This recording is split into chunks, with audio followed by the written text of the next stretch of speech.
Hello વિદ્યાર્થી મિત્રો આપણે ધોરણ 9 એને અસાઇનમેન્ટમાં વિભાગ બીમાં પ્રકરણ નંબર 1 એના જવાબો જોવાના છીએ. તો ચાલો તેની શરૂઆત કરીએ. અસાઇનમેન્ટમાં વિભાગ બી પ્રકરણ નંબર 1 અને એનો પહેલાનો જવાબ. પહેલો ક્વેશ્ચન છે 2/7 અને 3/4 વચ્ચે 4 સમય સંખ્યાઓ લખો. બરાબર, અહીંયા આપણે જે સંખ્યા આપી છે એના પહેલા સૌથી પહેલા આપણે શું કરવું પડશે તો કે છેદ સરખા કરવા પડશે. તો છેદ સરખા કરવા માટે આપણે એને શું કરશો તો કે 2/7 ને 4 વડે ગુણશો ઉપર અને નીચે, અને 3/4 ને 7 વડે ગુણશો, જેથી કરીને બંનેના છેદ કેવા થઈ જાય તો કે સરખા થઈ જશે. બરાબર, એટલે આપણી સંખ્યા આવશે 8/28 અને 21/28. હવે આ બંને વચ્ચે કોઈ પણ તમે સંખ્યા લઈ લ્યો એ 2/7 અને 3/4 વચ્ચેની સમય સંખ્યા કહેવાય.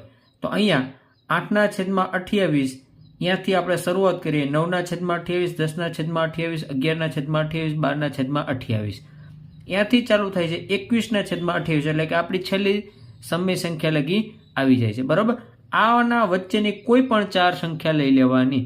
બરાબર, એવું જરૂરી નથી કે મેં તમને અહીંયા જે આપી છે એ જ તમારે લેવાની. તો તમે કોઈ પણ સમય સંખ્યા લઈ શકો 4.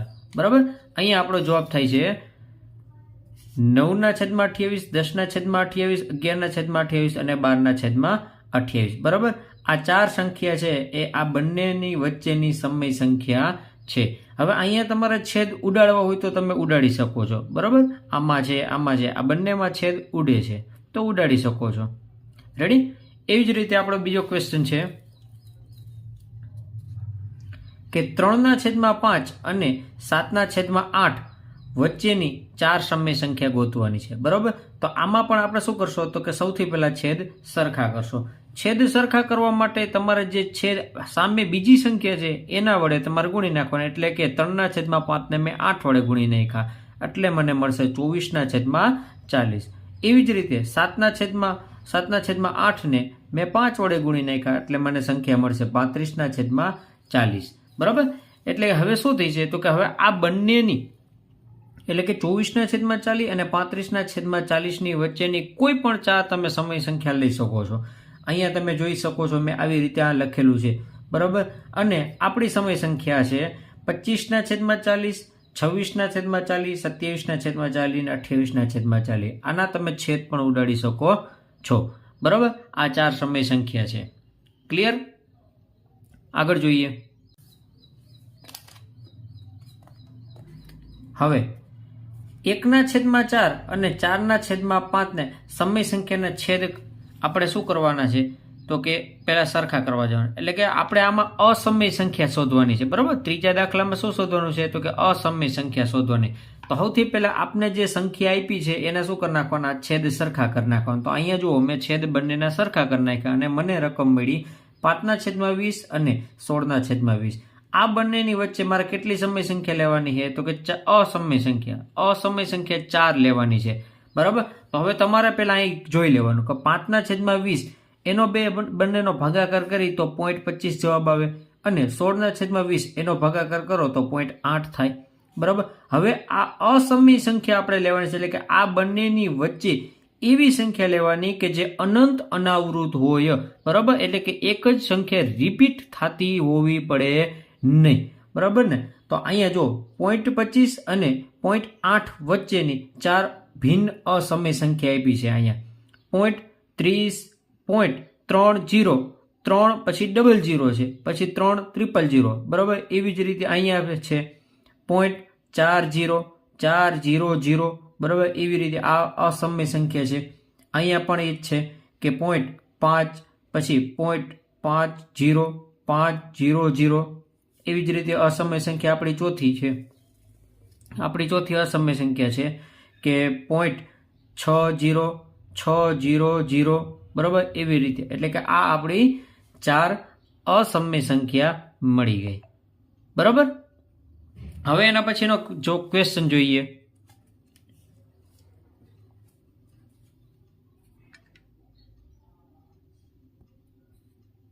એના પછીનો ક્વેશ્ચન છે ચોથો કે 30 એના છેદમાં 5√3 અને -3/5√5નું આપણે શું કરવાનું છે? સમયીકરણ, એટલે કે છેદનું સમયીકરણ કરવાનું છે. આ છેદનું શું કરવાનું છે? તો કે સમયીકરણ કરવાનું. એનો મતલબ એવો કે આ છેદનું હવે તમારે શું કરવાનું? સમયીકરણ કરવાનું છે. આપણે કરણી લેવા, બરાબર ને? તો બસ એ જ. હવે સમયીકરણમાં શું કરવાનું? તો કે અહીંયા જે નિશાની હોય એનાથી વિરુદ્ધ નિશાની તમારે લખી નાખવાની અને ઉપર અને નીચે બંને સાઈડ ગુણી દેવાના. અહીંયા મેં કર્યું, આની વિરુદ્ધ નિશાની લઈ લીધી, એટલે કે પ્લસ નિશાની લઈ લીધી, ઉપર અને નીચે બંને સાઈડ મેં ગુણી દીધા. બરાબર? આગળ હવે શું થઈ છે? તો કે અહીંયા એક આપણો નિત્યસમ લાગે છે કે a - b અને a + b એને આપણે કઈ રીતે લખી શકાય? તો કે a² - b² સ્વરૂપે લખી શકીએ. બરાબર? એટલે કે પહેલા પદનો વર્ગ માઇનસ બીજા પદનો વર્ગ. આ 30 ને મેં આની સાથે ગુણી દીધા, એટલે કે 30 ગુણ્યા 5√3 પ્લસ 3√5 છેદમાં અહીંયા પહેલી સંખ્યા એટલે કે a આર્યો, આને કહેવાય a. બરાબર? આ બંને સરખા છે તો અહીંયા લખીને કહું 5√3 એનો વર્ગ, એટલે કે આ મુજબ, આ નિત્યસમ મુજબ. બરાબર? એવી જ રીતે માઇનસના માઇનસ, અહીંયા માઇનસના માઇનસ 3√5 અને એનો વર્ગ. બરાબર? તમે આનું સાદુરૂપ આપશો એટલે એનો જવાબ આવશે 75 અને આનું સાદુરૂપ આપશો એટલે એનો જવાબ આવશે 45. એટલે કે 75માંથી 45 બાદ કરો તો કેટલા વધશે? તો કે 30 વધશે. અને 30 ઉપર અને નીચે બંને જગ્યાએ છે તો મેં શું કરી નાખ્યા? એને બેને ઉડાડી દીધા. બરાબર? તમે અહીં જોઈ શકો 30 અને 30 બંનેને મેં ઉડાડી નાખ્યા. આપણો જવાબ શું આવશે? તો આપણો જવાબ આવશે 5√3 પ્લસ 3√5. ક્લિયર? જોઈએ આગળ.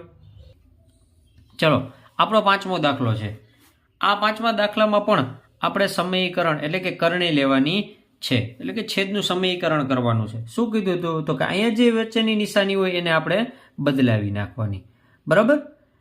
હાલો જુઓ, આ નિશાનીને બદલાવીને ઉપર અને નીચે બંને સાઈડ શું કરી નાખવાના? તો કે બંને સાઈડ ગુણી નાખવાના. હાલો તો બંને સાઈડ ગુણી નાખશો એટલે 6 - 4√2 એને ગુણ્યા 6 - 4√2. આ બંને કેવા છે? તો કે બંને કેવા છે? સરખા છે. તો સરખા હોય તો એને હું વર્ગ સ્વરૂપે લખી શકું કે ન લખી શકું? તો કે હા, લખી શકો છો. બરાબર? એટલે કે 6 - 4√2 અને એનો વર્ગ. અને અહીંયા આપણે પેલો નિત્યસમ a + b અને a - b એ છે એટલે a² - b². આ નિત્યસમ લગાડો એટલે અહીંયા આવી જશે 6નો વર્ગ - 4√2નો વર્ગ. બરાબર? હવે જો અહીંયા નિત્યસમ આપણે કયો વપરાય છે? તો કે a - b એનો વર્ગ હોય, આવી રીતે કે a - b અને એનો વર્ગ હોય તો શું સાદુરૂપ મળશે? તો કે a² - 2ab પ્લસ b² બરાબર? આ નિત્યસમ મુજબ આપણે એનું સાદુરૂપ આપીએ તો સાદુરૂપ આપતા શું મળે છે? તો કે 36 - 2 પહેલું પદ એટલે કે 6, બીજું પદ એટલે કે 4√2 પ્લસ છેલ્લા પદનો વર્ગ, એટલે કે અહીંયા 4√2નો મેં વર્ગ કર્યો એટલે એનું મને સાદુરૂપ મળ્યું 32. બરાબર? અને છેલ્લે અહીંયા આનું સાદુરૂપ આપો તો 36 - 32. બરાબર? 36માંથી 32 જાય તો કેટલા વધે? 4. અને અહીંયા 36 + 32 એટલે 58 થઈ છે. અને આ બધાનું સાદુરૂપ આપો એટલે 48√2 આવશે. રેડી? જુઓ, હવે શું કર્યું? તો કે આમાંથી મેં 4ને શું કર્યું? કોમન કાઢ્યા. 4ને કોમન કાઢ્યા, સામાન્ય કાઢ્યા એટલે અહીંયા આવશે 17 - 12√2 અને 4 મેં ઉડાડી દીધા. તો આપણો જવાબ આવે છે 17 - 12√2. ક્લિયર? ચલો આગળનો ક્વેશ્ચન, છઠ્ઠો.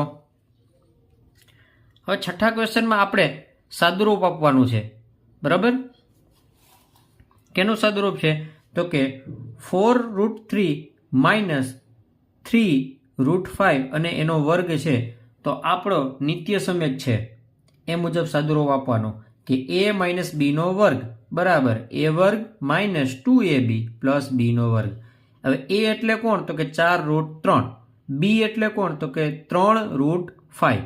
રેડી? એ મુજબ જો તમે સાદુરૂપ આપો છો તો અહીંયા એનું સાદુરૂપ મળશે 48 અહીંયા 2ab નું સાદુરૂપ મળશે 24√15 અને b નું સાદુરૂપ મળશે 3/5 એનું સાદુરૂપ મળશે 45. અહીંયા 48 પ્લસ છે 45 પ્લસ છે એટલે આ બંનેનો સરવાળો કરતા 93 બને છે અને -24√15. બરાબર, આ આપણો જવાબ. રેડી? ચલો આપણો ક્વેશ્ચન નંબર 7. અહીંયા તમને એક સંખ્યા આપેલી છે. બરાબર, પહેલા મોટો કાઉન્સ છે, પછી એની અંદર નાનો કાઉન્સ છે અને એની અંદર પણ એક નાનો કાઉન્સ છે અને 625 એના ઉપર -1/2 અને એ કાઉન્સને પૂરો કરતા ઉપર -1/4 અને એના સૌથી છેલ્લા મોટા કાઉન્સમાં છે ઉપર 2. બરાબર, અહીંયા આપણે ઘાતના નિયમ મુજબ એ એમ અને એન, જો ઘાત અને ઘાતનો શું થાય તો કે ઘાત અને ઘાતનો ગુણાકાર થાય છે. બરાબર, અહીંયા જો 625, હવે આ બંનેનો પહેલા આપણે શું કરશો તો કે આ બંનેનો ગુણાકાર કરી નાખશો. એ બંનેનો ગુણાકાર કરશો એટલે 625 એનો જવાબ આવશે 1/8. બરાબર, ઘાતનો થઈ ગયો ગુણાકાર. તો એવી જ રીતે અહીંયા પણ મોટા કૌંસ, હવે આ ઘાત અને આ ઘાત આ બંનેનો શું કરવાનો? ગુણાકાર કરવાનો. આ બંનેનો ગુણાકાર કરશો એટલે આવશે 1/4. બરાબર, અહીંયા 2 આવશે અને અહીંયા 8 આવશે એટલે કે આપણે છેદ ઉડાડી દઈએ તો 1/4 આવી જશે. રેડી? હાલો, હવે 625 ને આપણે બીજી કઈ રીતે લખી શકાય તો કે 5 એની 4 ઘાત એવી રીતે લખી શકીએ, એટલે કે 5 × 5 × 5 × 5. બરાબર, એવી રીતે લખી શકો એટલે કે અહીંયા 4 અને 4 બંને ઉડી જશે અને આપણો જવાબ આવશે 5. ક્લિયર? જોઈએ આગળ. 8મો દાખલો.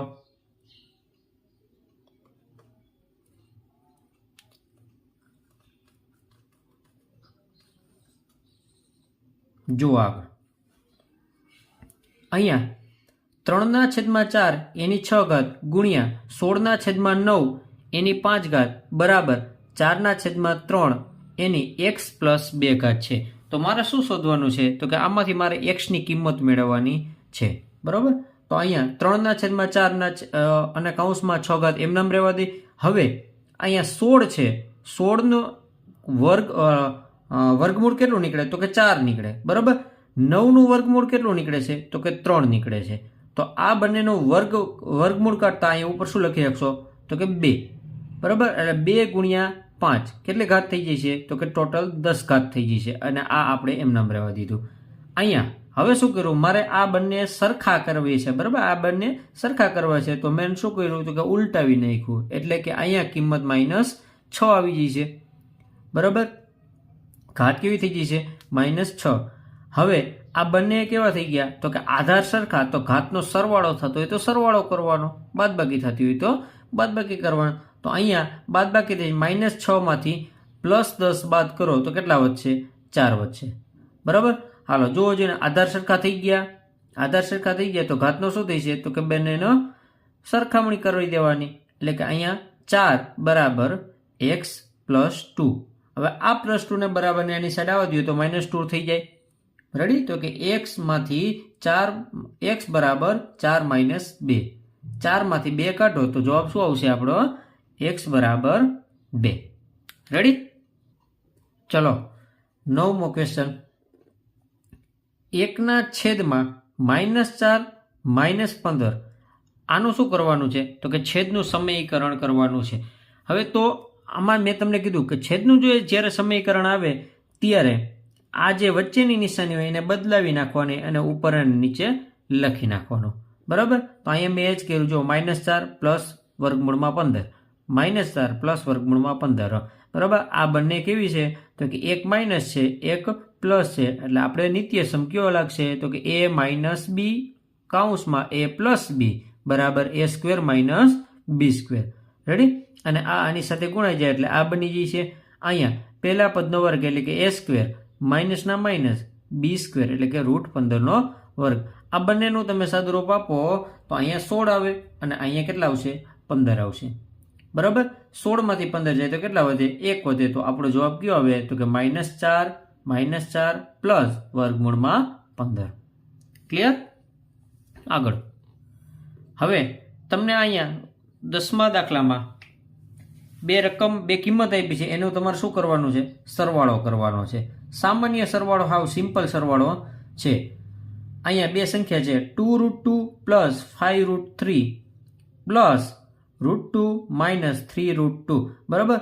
√2 નો સરવાળો કરવાનો, √3 નો સરવાળો કરવાનો. હાલો, 2√2માં એક √2 ઉમેરો તો કેટલા થાય? તો કે 3√2 થાય. બરાબર.